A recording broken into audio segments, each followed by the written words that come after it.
Welcome to special show. మనం చూస్తున్నాము సనాతన ధర్మం అన్నా హిందుత్వం అన్నా సరే దీన్ని గూఢ రహస్యాల భాండాగారం అని మనం చెబుతూ ఉంటాము. ఏ ఘటన జరిగినా సరే దానికి శాస్త్రీయతను వెతికే ప్రయత్నం కూడా చేస్తూ ఉంటాం. కానీ కొన్ని ఘటనలకు మాత్రం శాస్త్రీయతను కాదు, ఖచ్చితంగా అది ఎందుకు జరిగింది అన్న విషయం గురించి ఆలోచించాల్సిన పరిస్థితి మనకు కనిపిస్తుంది. అలాంటి ఘటన ఈ మధ్యకాలంలో కూడా జరిగింది. పూరి జగన్నాథుడి ఆలయం పైన జెండాను ఒక గద్ద ఎత్తుకు వెళ్ళిన ఘటన అన్నది సోషల్ మీడియాలో వైరల్గా మారిన వీడియోగా అందరికీ తెలుసు. బట్ అయితే దాని వెనకాల ఎలాంటి కారణాలు ఉన్నాయి, నిజంగానే దీన్ని సంప్రదాయబద్ధమైన వాదులు కానివ్వండి, హిందుత్వవాదులు కానివ్వండి, దానికి ఒక మహిమను ఆపాదించే ప్రయత్నం చేస్తుంటే మరికొంతమంది మాత్రం దానికి ఒక శాస్త్రీయతను చెప్పే ప్రయత్నం చేస్తున్నారు. ఓవరాల్గా అది ఎందుకు జరిగింది, ఆ జరిగే క్రమంలో ఏం జరగబోతోంది అన్న అనుమానాలు రేకెత్తుతున్న వేళ దానికి సమాధానం వెతికే ప్రయత్నం చేద్దాము. ఈ సమాధానాన్ని మనము వెతికే క్రమంలో మనతో పాటు ప్రముఖ ఆధ్యాత్మికవేత్త అలాగే జ్యోతిష్ పండితులు ప్రదీప్ జోషి గారు మనతో పాటు స్టూడియోలో ఉన్నారు. ఒకసారి తను అడిగి తెలుసుకునే ప్రయత్నం చేద్దాం. నమస్కారం గురుగారు. శ్రీమాత్రే నమః. మనం చూస్తున్నాం ఇప్పుడంటే మనం గద్ద అన్న పదం వాడకూడదు, ఎందుకంటే గరుత్మంతుడు లేకపోతే గరుడ వాహనంగా విష్ణువుకి శ్రీ విష్ణువుగా ఉన్న వ్యక్తి, అలాంటిది ఆ గరుత్మంతుడు దాన్ని తీసుకెళ్ళడం కానివ్వండి, అంటే జెండాను ఎత్తుకెళ్లారు లేకపోతే జెండాను తీసుకెళ్లారు ఎలా అనుకున్నా సరే ఎవరికి వాళ్ళు దానికి ఒక విభిన్నమైన కోణాన్ని ఆపాదించే ప్రయత్నం చేస్తారు. మీరు దాన్ని ఎలా చూస్తారు, అసలు ఎందుకు అలా జరిగిందంటారు? శ్రీ గురుభ్యో నమః. శ్రీమాత్రే నమః. మీరు చెప్పింది ముమ్మాటికి నిజం. గరుత్మంతుడు అని పిలవాలి మనం. ఎందుకోసమంటే ఈ పక్షి శాస్త్రము అనేది ఒకటి ఉంటుంది మనకి. శ్రీమద్ భగవద్గీతలో కూడా శ్రీకృష్ణ పరమాత్ముడు నేను ఒక్కొక్క స్వరూపములో నేను ఉంటాను అని చెప్పి స్వామివారు చెప్పారు. పక్షుల్లో నేను గరుత్మంతుడిగా, సో పక్షుల్లో ఖగానాం వైనతేయోస్మి అని చెప్పారనమాట. అంటే ఎగిరేటువంటి పక్షుల్లో నేను వైనతేయుడిని, అంటే గరుత్మంతుడి స్వరూపంలో నేను ఉంటాను అని చెప్పి స్వామివారు చెప్పారు. ఇప్పుడు మనకి భారతదేశంలో ఉండేటువంటి మహాద్భుతమైన పుణ్యక్షేత్రాల్లో చూస్తే పూరి జగన్నాథుడి యొక్క స్వామివారి పుణ్యక్షేత్రం చాలా అద్భుతమైంది, మహిమగలింది. ఇప్పటికీ మనం అక్కడ చూస్తూనే ఉంటాం. పూరి జగన్నాథుని యొక్క దేవస్థానం పైన ఏ పక్షులు కూడా వాలవు అనేది వాస్తవం, ఇప్పటికీ మనం చూస్తాం. సో అక్కడ ఎక్కడి నుంచి చూస్తున్నా మనం ఆ యొక్క సుదర్శన చక్రం ఏదైతే ఉందో ఆ సుదర్శన చక్రం మనం ఎక్కడి నుంచి చూసినా మనని చూస్తున్నట్టే ఉంటుంది. సో ఎన్నో మహిమలు ఉంటాయి. ఇంకోటి ఏంటంటే స్వామివారికి నైవేద్యం ఏదైతే మనం పెడతామో పూరి జగన్నాథ్లో స్వామివారికి, ఆ నైవేద్యం ఎప్పటికీ పాచిపోదు.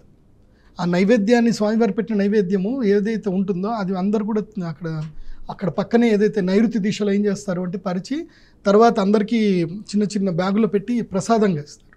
అంటే అంత మహిమగల పుణ్యక్షేత్రం. ఇప్పుడు ఇదే గరుత్మంతుడు వేరే ఎక్కడనో ఒక చోట ఏదో దేవాలయం జెండా ఎత్తుకుపోతే నేను ఇక్కడికి రాను, అవసరం లేదు. మనకి ఆ క్షేత్రానికి ఒక మహిమ ఉంది, ఆ యొక్క శిఖరమునికి ఒక మహిమ ఉంది, ఆ జెండాకి కూడా ఒక మహిమ ఉంది. ప్రతిరోజు ఆ జెండాకి ఒక చాలా పుణ్యక్షేత్రానికి సంబంధించిన చాలా మహిమలు ఉంటాయి. ఇది మనకి జ్యోతిష్ శాస్త్రంలో శకున శాస్త్రంలో చెప్పారు. ఇది శకున శాస్త్రం రీత్యా మనం కనుక చూస్తే మనం ఒక పాస్ట్కి వెళ్దాం. ఎందుకోసం అంటే అది ఒక ఇన్సిడెంట్ జరిగింది అని అంటే మనం గతంలో ఏదైనా ఇన్సిడెంట్ జరిగితే దాన్ని బట్టి మనం ఇప్పుడు అది జరిగితే ఇలా జరగవచ్చు అని మనము ఒక ఎస్టిమేషన్ వేసుకోవచ్చు, ఒక అనుమానం అనేది మనం తీసుకోవచ్చు. గతంలో అంటే కురుక్షేత్ర యుద్ధానికి సంబంధించిన పరిస్థితుల్లో ఏంటంటే ఇదే జరుగుతుంది. ఏదైతే కురుక్షేత్ర యుద్ధానికి మొదలు శ్రీకృష్ణుల వారు సంధికి వస్తారు. అప్పుడు సంధికి వచ్చి సంధి అడుగుతారు, 5 ఊళ్ళు ఇవ్వు చాలు, ఇంకేం అవసరం లేదు, ఈ యుద్ధం వద్దు, ఏమొద్దు, 5 ఊళ్ళు ఇచ్చేసేయు, వాళ్ళకి వాళ్ళు ఉంటారు, మీకు మీరు ఉండండి అని చక్కగా చెప్పడానికి కృష్ణుడు వస్తాడు. కానీ వినరు వాళ్ళు. విననప్పుడు ఏం జరుగుతుంది అని అంటే యుద్ధం మొదలవుతుంది.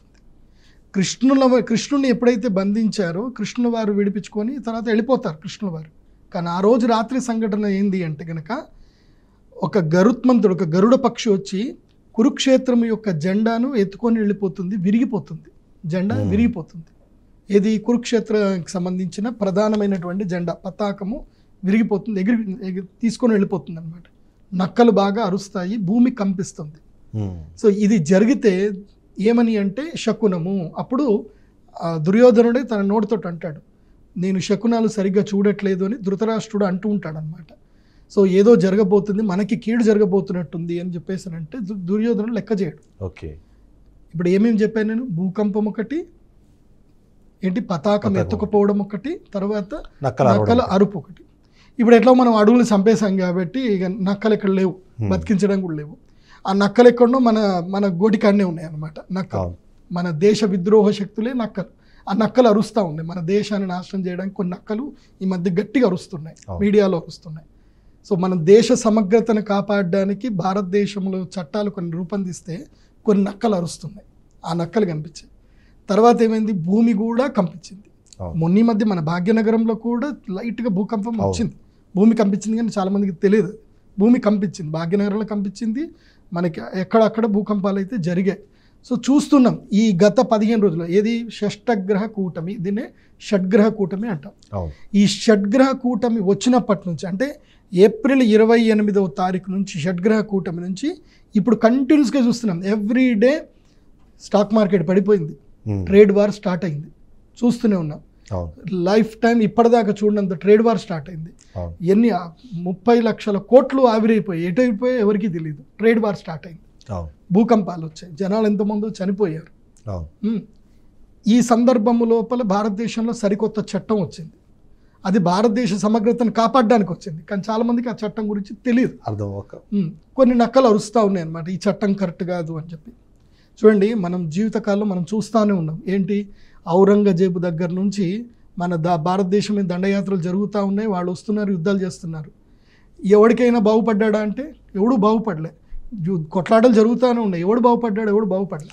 సో ఇది ఖచ్చితంగా అపశకునం అని మీరు అంటున్నారు. అయితే ఒక చిన్న ఇంకొక విషయాన్ని నేను మీకు గుర్తు చేస్తాను. 2020లో ఇలాగే అక్కడ జెండా తగలబడిన తర్వాతనే కరోనా వచ్చింది, కోట్లాది మంది అప్పుడు చనిపోయిన విషయం కూడా మనందరికీ తెలుసు. అది కూడా గతంలో అపశకునంగా భావించారు, ఇప్పుడు మరొకసారి జరిగింది. సో ఈ రెండింటికి ఏమన్నా మనము సంబంధాన్ని చూడాలంటారా? ఎందుకంటే అది ఒక సిగ్నల్గా ఏమన్నా వాడుతున్నారా, దేవుడు ఒక సూచన ఇచ్చే ప్రయత్నం చేస్తున్నారా జెండా ద్వారా? అది కదా శకున శాస్త్రం అంటే. శకునం అంటే ఏంటంటే అనుమానం. సో అనుమానం అంటే ఒకటి చెప్పడం అన్నమాట. డెఫినెట్లీ శకునం అంటే ఒక సిగ్నల్ ఇవ్వడం అన్నమాట. ఇప్పుడు నేను ఇది జరుగుతున్నది ఎందుకోసం అంటే, ఇది 1972లో ఇందిరాగాంధీ గారి సమస్యలు ఆ సందర్భంలో కూడా ఇదే జరిగింది, పూరిలో జరిగింది. కాబట్టి అప్పుడు ఎమర్జెన్సీ వచ్చింది. ఇప్పుడు మళ్ళీ కూడా భారతదేశానికి ఎమర్జెన్సీ వచ్చే సిచ్యువేషన్స్ ఇక్కడ ఉంటాయి. మెయిన్గా ఏంటంటే ఈ సిమ్టమ్ ఏదైతే మనకి ఇది కనిపిస్తుందో, ఇది మనకి ఇస్తున్న సిమ్టమ్ ఏంటంటే భారతదేశము యొక్క సమగ్రతకి సమైక్యతకి భంగుపాటు ఇక్కడ జరగబోతుంది. దుర్మార్గులు మన మధ్య మనకి గొడవలు పెడతారు ఇప్పుడు. సో ఇది మనకి భగవంతుడు సూచన ఇచ్చాడు. ఇప్పుడు భారతీయులందరూ సమైక్యంగా ఉండవలసిన సమయం ఇది రాంగ్ టైం. ఎందుకోసమంటే ఇప్పుడు కరెన్సీ రేట్ పెరిగిపోయింది, భారతదేశంలో ఆర్థిక మాంద్యం వస్తుంది. ఎందుకోసమంటే మన దగ్గర ఉండేది కరెన్సీ వాల్యూ తోటే కదా ఏదైనా. సో ఆర్థిక మాంద్యం ఏర్పడే అవకాశాలు ఎక్కువగా కనిపిస్తున్నాయి. సో ఇప్పుడు ఈ దేశము లోపల భారతదేశ సమైక్యతని గనక భంగుపరిస్తే ఇక డివైడ్ అండ్ రూల్ మనం ఈరోజే చూసాము. డిఎంకే ఏదైతే తమిళనాడు ముఖ్యమంత్రి గారు ఏమంటున్నారు, మీకు ₹1 ఇస్తే మీరు మాకు 29 పైసలు ఇస్తారా, మా రాష్ట్రం మాకే కావాలి. డిఎంకే పార్టీ వాళ్ళు స్టార్ట్ చేశారు. So divide and rule start అవుతుంది. సో మీరు ఇలా అంటున్నారు, కానీ కొద్దిమంది చెప్తున్నది విశ్వవ్యాప్తం అవుతోంది, అందుకనే దానికి ఒక సూచికగానే గరుడ పక్షి ఇవాళ దాన్ని తీసుకొని సముద్రం వైపు వెళ్ళింది. అంటే ఆ బౌండరీస్ను దాటి హిందుత్వాన్ని విశ్వవ్యాప్తం చేయడం కానివ్వండి, భారతీయతను విశ్వవ్యాప్తం చేయడానికి అదొక సూచికగా కూడా మీరు గమనించాలి అన్నది కొంతమంది అంటున్నారు. అటువైపుకి ఏమైనా ఆలోచించాల్సిన అవసరం ఉందంటారా? ఇప్పుడు హిందుత్వము అనేది కాదు ఇక్కడ మనం ఆలోచించిందంటే, నా దృష్టిలో హిందుత్వం అంటే ఎవరైతే కనుక 10 మందికి అన్నం పెడుతున్నారు, 10 మంది మీద జాలి దయ చూపిస్తున్నారు అంటే వాళ్ళందరూ హిందువులే. ఎవరు అన్నం పెట్టే ప్రతి ఒక్కడు, దానం చేసే ప్రతి ఒక్కడు, జాలి దయ ఉన్న ప్రతి ఒక్కడు హిందువులే. అధర్మాన్ని ఖండించేటువంటి ఏదైతే అన్యాయాన్ని ఖండించే ప్రతి ఒక్కడు హిందువే నా దృష్టిలో అయితే కనుక. నేను చెప్పేది ఏంటంటే ఇది సంకేతం, ఇది వరల్డ్ వార్కి సంబంధించిన సంకేతం. ఇది ఇప్పుడు ఆల్రెడీ ట్రేడ్ వార్ స్టార్ట్ అయింది. సో భవిష్యత్తులో ఇది వరల్డ్ వార్కి సంకేతంగా వెళ్ళబోతుంది.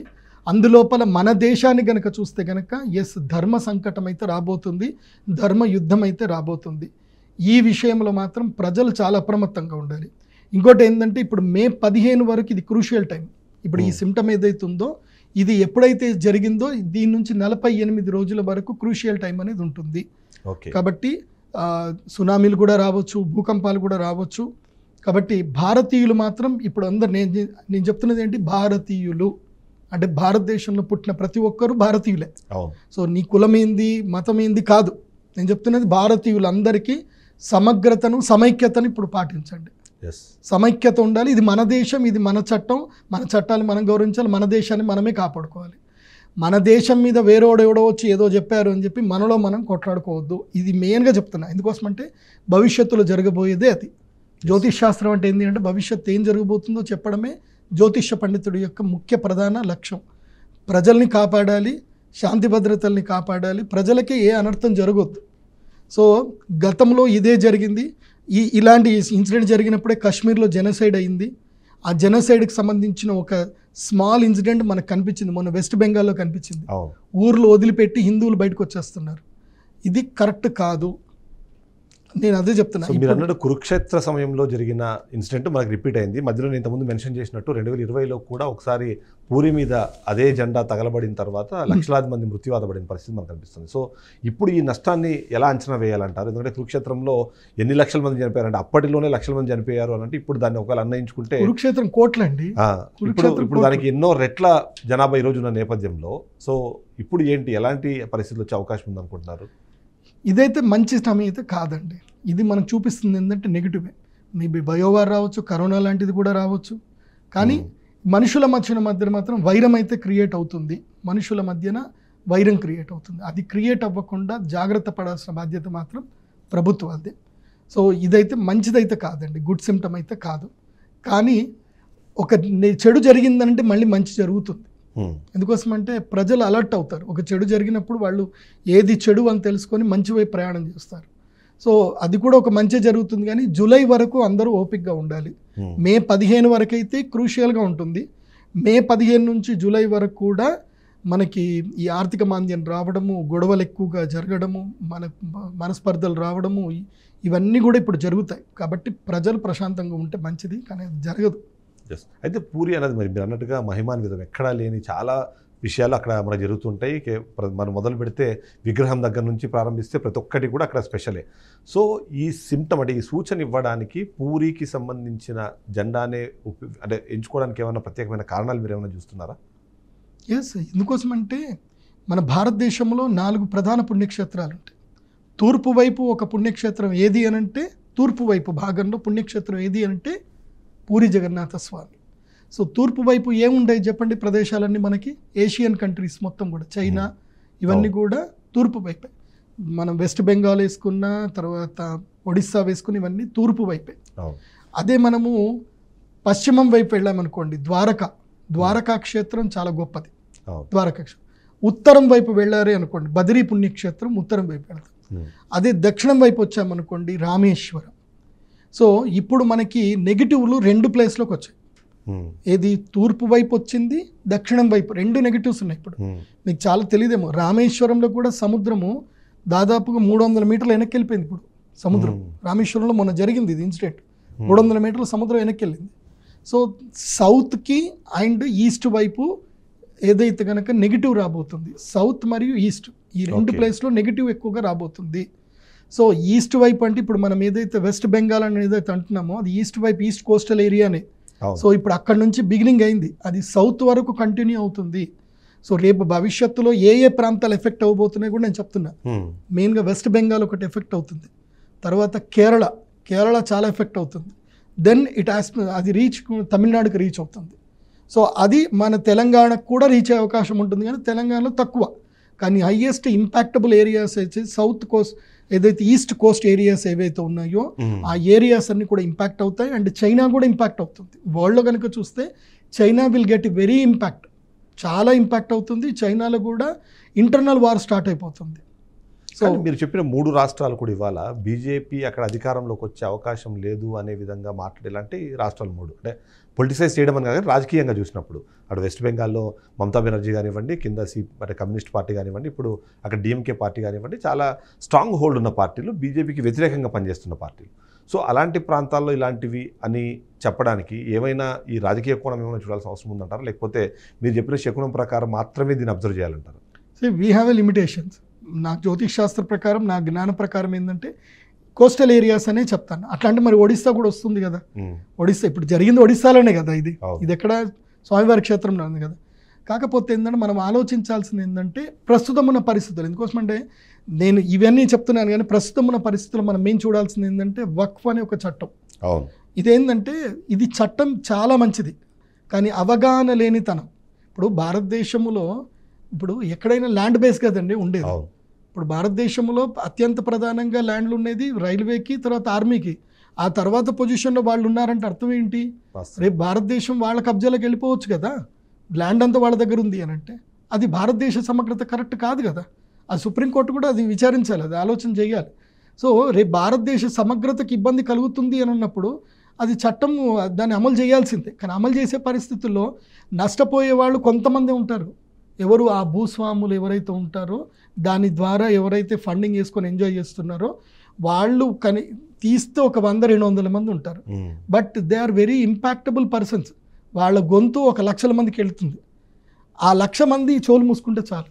అంటే మీరు అన్నట్టుగా కురుక్షేత్రమైన ఆ స్థలం కోసమో లేకపోతే రాజ్యం కోసం అంటే భూమి కోసం జరిగింది. అంతే కదా. ఆ తర్వాత కౌరవులు ఎంతమంది అండి? ఈ మధ్య జరిగే అన్ని యుద్ధాలు కూడా ఆ భూమి కోసమే జరుగుతుంది. భూమి కోసమే జరుగుతుంది. మనం కాశ్మీర్తో పోరాడినా, కాశ్మీర్ కోసం పోరాడినా, పాకిస్తాన్తో అది భూమి కోసమే. ఇవాళ అక్కడ మీరు రష్యా ఉక్రెయిన్ మధ్యలో జరుగుతున్నది కూడా భూమి కోసమే పోరాటం. సో ఆ లెక్క ప్రకారం ఈ భూమి కోసం అండ్ వనరులు, మెయిన్గా భూమిలో ఉన్న వనరులు, సహజ వనరులు మీరు అన్నట్టుగా. సో ఇది ఆ సంకేతంగా మనం దీన్ని తీసుకోవాలంటారా? 100% తీసుకోవాలి. ఇప్పుడు వక్ఫ్ ద్వారా మనకి భూములు పోతున్నాయి అంటే అర్థం ఏంటంటే, ఇప్పుడు వక్ఫ్ ఇక్కడ భారతదేశంలోనే ఉంది, కానీ ఆ వక్ఫ్లో ఉండేటువంటి కొంతమంది వ్యక్తులు వేరే దేశాలకి వాళ్ళు కనుక వంత పాడుతే నష్టం ఎవరికి? భారతదేశానికే కదా. భారతదేశంలో ఉండే ముస్లింలకే కదా నష్టం. అది ముస్లింలు అది గుర్తించాలి. మేము భారతీయులము అని వాళ్ళు గుర్తించాలి. మేము ముస్లింల కన్నా ఫస్ట్ ఏంది మనం అంటే, హిందువులు ముస్లింల కన్నా ఫస్ట్ మేము ఎవరు అంటే ఇండియన్స్. మేము ఈ దేశంలో ఉన్నాము, ఈ చట్టాలు ఇవి మాకు ప్రొటెక్ట్ చేస్తున్నాయని వాళ్ళు గుర్తించాలి. కానీ వాళ్ళు ఎప్పుడైతే అది గుర్తించకుండా మత ప్రాతిపదికన ఎప్పుడైతే మూర్ఖత్వంగా వెళతారో అది దేశానికి అరిష్టం. సో అదే మనకు చెప్తుంది ఇది. సో మీరు అంటే శకుని శాస్త్రం ప్రకారం 2 విషయాల మీద మీరు క్లారిటీ ఇవ్వండి. మొదటిది 300 అడుగులు వెనక్కి వెళ్తుంది సముద్రం అంటే అది ఏం సూచిస్తుంది అన్నది ఒకటి. రెండోది ఏదైతే ఇప్పుడు తీసుకెళ్లిన జెండాను కూడా సముద్రం వైపుగా వెళ్ళి మాయమైపోయింది అన్నది ఇప్పటివరకు మనకు వస్తున్న రిపోర్ట్స్ ప్రకారం. అంటే అది కూడా సముద్రం వైపు వెళ్ళింది. సో ఆ సముద్రము అన్నది ఏమైనా ఇక్కడ కీలక పాత్ర పోషించే అవకాశం ఉందా? సముద్రాలకు సంబంధించిన కూడా నిన్నటికి మొన్న కూడా మీరు చూస్తే ఏంటంటే బంగ్లాదేశ్లో ప్రస్తుతం ఉన్న తాత్కాలిక ప్రధానమంత్రి చెప్పింది ఏంటంటే బంగాళాఖాతం మాది, అది మాకు సంబంధించిన ప్రాపర్టీ అన్నట్టుగా ఆయన మాట్లాడే ప్రయత్నం చేశారు. అంటే ఎక్కడైనా ఈ ఓషియన్ రిలేటెడ్ ఇష్యూస్ ఏమైనా తెరపైకి వచ్చే అవకాశం ఉందంటారా? ఫస్ట్ థింగ్ ఏంటంటే, ఈ సముద్రం వైపు పోవడం వల్ల ఏంటంటే సముద్రాన్ని ఫస్ట్ మనం అర్థం చేసుకోవాలి. సముద్రం అంటే అనంతమైంది, సముద్రం అనంతం. సో అటువైపు వెళ్ళింది అంటే ఇక్కడ ఏం జరుగుతుంది అంటే, సముద్రం ఇంకోటి ఏంటంటే అన్నీ దాచుకుంటుంది. అంటే ఇప్పుడు మనము నదులన్నీ కూడా సముద్రంలో కలుస్తాయి, కానీ ఏమవుతుంది? సముద్రం మంచి నీళ్ళని సముద్రంలో కలిస్తే ఉప్పు నీళ్ళు అవుతాయి. సముద్రం నీళ్ళు తాగడానికి పనిచేయవు, గుర్తుపెట్టుకోండి. సో మనం అది అర్థం చేసుకోవాలి. ఫస్ట్ శకున శాస్త్రం ఏంటంటే మనకి ఏం చెప్తుందనే దాని మీద మనం వెళ్ళాలి. సో సముద్రం వైపు వెళ్ళింది అని అంటే ఇప్పుడు జరిగేది ఏదైతే ఉందో అనర్థాలు జరుగుతాయి. అనర్థం అంటే అర్థంది వేస్ట్, పనికి మాలిన గొడవలు జరుగుతాయి, వేస్ట్. దానివల్ల ఒక్క అనా పైసా ప్రయోజనము ఎవరికీ జరగదు, ఇండివిజువల్కి అయితే అసలు జరగదు. అది ఫస్ట్ వీళ్ళు గుర్తుపెట్టుకోవాలి. సముద్రం వైపు వెళ్ళింది అని అర్థమైంది అన్ఎక్స్పెక్టెడ్ థింగ్స్ జరుగుతాయి, అన్వాంటెడ్ థింగ్స్ ఉంటాయి, అన్యూజువల్ థింగ్స్ జరుగుతాయి అనేది మనం ఫస్ట్ అర్థం చేసుకోవాలి. సో ఫస్ట్ భారతదేశంలో ఉండే ముస్లింలందరూ కూడా ఇది అర్థం చేసుకోవాలి. ఎందుకోసం అంటే నేను కూడా మనకి ఎవరైతే భారతదేశానికి సంబంధించిన పిఎంఓకి సంబంధించిన ఏవైతే ఒక జ్యోతిష్ శాస్త్ర పండితుల సమూహం ఉందో ఆ సమూహంలో మేము కూడా ఉంటాం కాబట్టి మేము రిపోర్ట్స్ పంపిస్తాం. సార్ ఇది జరగబోతుంది కాబట్టి మీరు ముస్లింలో ఉండే పెద్దోళ్ళతోటే వెళ్ళి వాళ్ళందరికీ వెళ్ళి ప్రతి మసీద్లోనూ వాళ్ళకి అర్థమయ్యేటట్టు దీన్ని చెప్పండి. దానివల్ల ఇవాళ నరేంద్ర మోదీ గారు వారు ముస్లింల వాళ్ళందరూ పెద్దలందరూ కూడా కలిసి వక్ఫ్ చట్టం చాలా మంచిది, మీరు మంచి చేశారు, సో ఎవ్రీ ఇండివిజువల్ పర్సన్కి బాగా ఉపయోగపడుతుంది. ఎందుకోసం అంటే ఒక భూస్వామి నుంచి భూమి లాక్కొని ఇండివిజువల్ పర్సన్స్ అందరికీ పంచడం అనేది చట్టం యొక్క లక్ష్యం. ఆ లక్ష్యాన్ని మనం అర్థం చేసుకోకుండా భూస్వాములు రెచ్చగొడితే భూస్వాములు గట్టిగానే కూర్చుంటారు. నష్టపోయేది సైనికుడే, సైనికులు నష్టపోతారు. సైనికుల కుటుంబం ఉంటుంది, సైనికులకు ఆకలి ఉంటుంది, కానీ వాళ్ళని సైనికుల్ని పావులాగా వాడుకుంటున్నారు. ఇప్పుడు ఆ వ్యవస్థ పోయిందిరా బాబు అని అర్థం చేసుకోండి, అదొక్కటి అర్థం చేసుకోండి. నేను ముస్లింలకు అందరికీ చెప్పేది ఏంటంటే, ఇప్పుడు ఇది ఒక నెగిటివ్ సిమ్టమ్ మనకు దేవుడు చూపించాడంటే మీకు చెప్పేది ఏంటంటే every individual person will get the benefit. దీనివల్ల బెనిఫిట్ అవుతుంది, కానీ మీరు వాళ్ళ మాటలు విని మీ మత పెద్దల మాటలు విని ఇది నష్టం చేస్తుందని మీరు కనుక వెళితే నష్టం ఎవరికి అని అంటే ఇండివిజువల్ పర్సన్కే నష్టం. అదే ఈ చట్టం కనుక వస్తే ఇండివిజువల్ పర్సన్కి 100% లాభం. ఎందుకోసమంటే ప్రభుత్వం వైపు భూమి పోతే ప్రభుత్వం పేదలకు భూమి పంచవచ్చు కదా. సో పేదలందరూ, ముస్లింలోనూ పేదలు ఉన్నారు, హిందువుల్లోనూ పేదలు ఉన్నారు. పేదరికం మతం చూసుకొని కులం చూసుకొని రాదు కదండి. అవును. సో నాకు తెలిసి ఇప్పుడు హైలీ ఇంపాక్ట్ అయ్యేది ఈ చట్టం ద్వారానే హైలీ ఇంపాక్ట్ అవుతుంది. ప్లస్ ఇంకోటి ఏంటంటే ఈ ఐటీఆర్ ఇన్కమ్ ట్యాక్స్లకు సంబంధించి ట్యాక్స్ ఎలిమెంట్ కూడా ఇందుకోసం అంటే ఇప్పుడు రేట్లు పెరిగిపోతాయి. ఇప్పుడు ఈ సిమ్టమ్ కూడా ఏంటంటే సముద్రం వైపు పోయింది అంటే ఓవర్సీస్ ఏదైతే ఉందో అది ఇంపాక్ట్ పడుతుంది. ఇప్పుడు ట్రంప్ నియమించేటువంటి ఇవి కానివ్వండి, స్టాక్ మార్కెట్ కుదేలవ్వడం కానివ్వండి, గోల్డ్ రేట్ పెరగడం కానివ్వండి, డాలర్ రేట్ పెరిగిపోయింది, ఇప్పుడు రూపాయి రేటు తగ్గిపోయింది. సో విదేశీ మారక ద్రవ్యాలు తగ్గిపోయినప్పుడు ఆటోమేటిక్గా రేట్లు పెరిగిపోతాయి, పప్పుల రేట్లు పెరిగిపోతాయి, దినుసుల రేట్లు అన్ని రేట్లు పెరిగిపోతాయి. ఎలక్ట్రానిక్ వస్తువుల రేట్లు అయితే ఇంకా పెరిగిపోతాయి. ఇప్పుడు కార్ల రేట్లు పెరుగుతాయి, దాని మీద ట్యాక్స్ రేట్లు పెరుగుతాయి. సో కామన్ మ్యాన్కి ఏంటంటే ఇరిటేషన్ అయిపోతాడు. ఎస్. కానీ ఇదే సందర్భంలో అంటే ఆ రోజు బాగా తుఫాన్ ఉంది, గట్టిగా గాలులు వీస్తున్నాయి. అంతేకాకుండా ఈ గద్దలకు స్వాభావికంగా కూడా ఏదైనా గాలులు ఎగురుతున్నప్పుడు దాన్ని ఆహారం అనుకొని తీసుకెళ్లే ప్రయత్నం చేస్తాయి. దానికి ఇప్పుడు ఇలాంటి హిందుత్వవాదులు లేకపోతే ఎవరైతే వీళ్ళు ఉన్నారో దాన్ని అనుకూలంగా మార్చుకునే ప్రయత్నం చేస్తున్నారు, తద్వారా జనాల్ని భయపెట్టే ప్రయత్నం చేస్తున్నారు అనేది ఒక వాదన తెప్పించారు. ఇది హిందుత్వము కాదు, ఏమి కాదు. నా దృష్టిలో భగవంతుడు అనేటివాడికి అందరూ సమానమే. సూర్యుడు నేను పలానా ఇంటికే వస్తానని చెప్పడు కదా, భగవంతుడు అందరికీ సమానమే. ఈ సిమ్టమ్ ఏంటంటే మానవాళికి కీడు అని చెప్తున్నారు. ఇది మానవాళికి మేలు కీడు, మానవాళికి అని ఆలోచించండి. హిందువులు ముస్లింలు కాదు, మానవాళికి. ఎందుకోసమంటే నా దృష్టిలో ఆకలి ముస్లింలకైనా ఆకలి ఉంటుంది, హిందువులకైనా ఆకలి ఉంటుంది. కాబట్టి కులము హిందుత్వం దీనికి ఆపాదించకండి.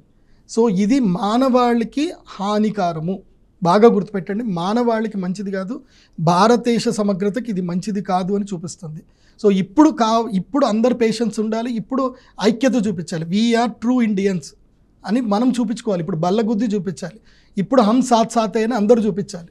అది అందరూ దీనికి విరుగుడు ఏంటి? ఎందుకంటే దీంట్లో మనకైతే అర్థమవుతుంది నష్టం జరిగిపోతుంది, అది మానవాళికి మొత్తం జరుగుతుంది అనుకున్నప్పుడు ఖచ్చితంగా విరుగుడో లేకపోతే దానికి ఏదో ఒక పరిహారం అన్నది సూచించాల్సిన అవసరం ఉన్నప్పుడు ఏం పరిహారం మీరు సూచిస్తారు, దాన్ని ఎవరు పాటించాలంటారు? ఫస్ట్ పరిహారం ఏంటంటే ఇది ట్రూ ఫ్యాక్ట్ తెలుసుకొని అందరు రియలైజ్ అవ్వాలి. సో పేషెన్స్గా ఉండాలి, రూమర్స్ నమ్మొద్దు, అనవసరంగా దీని ఒక వార్ క్రియేట్ చేయకూడదు. ఇది ఫస్ట్ రెమెడీ. సెకండ్ రెమెడీ ఏంటంటే every one believe in their god. మీ యొక్క భగవంతుడిని మీరు నమ్మండి, మీ యొక్క శక్తిని మీరు నమ్మండి. మనము మన జీవితంలో మన శక్తి నమ్ముకొనే మనం బతకాలి తప్ప ఎవడో ఒక్కడు వచ్చి మన జీవితాలు బాగు చేస్తాడని మనం ఎప్పుడూ అనుకోకూడదు. అది భ్రమ మాత్రమే. మన నాయకుడు వచ్చి మనకేదో ఒరిగి పెడతాడు అనుకుంటే అది భ్రమ, అది తప్పది. నీ ఇండివిజువల్ ఎర్నింగ్స్, నీ స్కిల్స్, నీ యొక్క పర్సనాలిటీ నీ కుటుంబాన్ని కాపాడుతుంది, నిన్ను కాపాడుతుంది. దెన్ దేశాన్ని నువ్వు కాపాడగలుగుతావు. ఇది బాగా గుర్తుపెట్టుకోవాలి. సో నేను సనాతన ధర్మరీత్యా నేను రిప్రజెంట్ కాబట్టి నేను మీకు చెప్పేది ఏంటంటే యజ్ఞ యాగాదులు చేయండి, అన్నదానాలు చేయండి. మీ మత సామరస్యం ఇప్పుడు ముస్లింలకైనా క్రిస్టియన్స్కైనా ఎవరికైనా చెప్పేది ఏంటంటే ఇలాంటివి నెగిటివ్, ఇది మన దేశానికి నెగిటివ్. కాబట్టి మీ యొక్క ఇండివిజువల్ పర్సన్లో ఎవరైతే ఉన్నారో మీరు అన్నదానాలు చేయండి, అందరికీ కడుపు నిండా అన్నం పెట్టండి. సో అన్నదానం వల్ల ఏంటంటే కొన్ని నెగిటివ్స్ ఆగిపోతాయి. మెయిన్గా అన్నదానాలు చేయండి. మా వరకు మేము యజ్ఞయాగాదులు చేస్తాము, మీ వరకు ఏవైతే శాంతులు ఉంటాయో మీ యొక్క ధర్మం ప్రకారం ఏవైతే శాంతులు ఉన్నాయో మీరు చెయ్యండి. మీ ధర్మంలో, మీ ఆచారంలో, మీ సాంప్రదాయంలో సో నెగిటివ్ జరగకూడదు, మన దేశానికి నెగిటివ్ జరగకూడదు, ఏం చేయాలో అది చేయండి. థ్యాంక్ యూ ప్రదీప్ జోషి గారు. ఓవరాల్గా చూస్తే మాది ఇది సూచన అనుకుంటారా, హెచ్చరిక అనుకుంటారా, దాన్ని ఎలా అనుకున్నా పర్లేదు, కానీ ఇక్కడ కుల మత వర్గ భేదాలన్నింటినీ మర్చిపోవాలి. మానవాళి మంచిగా ఉండాలి అంటే మాత్రం ఎవరికి వాళ్ళకి చేతనైన రీతిలో వాళ్ళ సంప్రదాయాలకు అనుగుణంగా ఈ పరిహారాలు చేయడం మంచిది అన్నదైతే ప్రదీప్ జోషి గారు చెప్తున్నారు. అంతేకాకుండా దానికి అనుగుణంగా ఇప్పటికే మనకు కొన్ని హెచ్చరికలు కనిపిస్తున్నాయి, కొన్ని సూచనలు ఇప్పటికే ట్రేడ్ వార్తో పేరుతో కానివ్వండి, లేకపోతే దేశాల మధ్యలో ఉన్న ఈ గొడవలు ఏవైతే ఉన్నాయో అవన్నీ మూడవ యుద్ధానికి కూడా ప్రపంచ యుద్ధానికి దారితీసే అవకాశం ఉంది. కాబట్టి దాన్ని నిలువరించాల్సిన అవసరము అటు ప్రధానమంత్రులు కానివ్వండి లేకపోతే ప్రజాప్రతినిధులతో పాటు సామాన్య ప్రజలకు కూడా ఉందన్నదైతే మనకు అనిపిస్తుంది. ఇది స్పెషల్ షో. నెక్స్ట్ షోతో మళ్ళీ కలుద్దాం. Stay tune.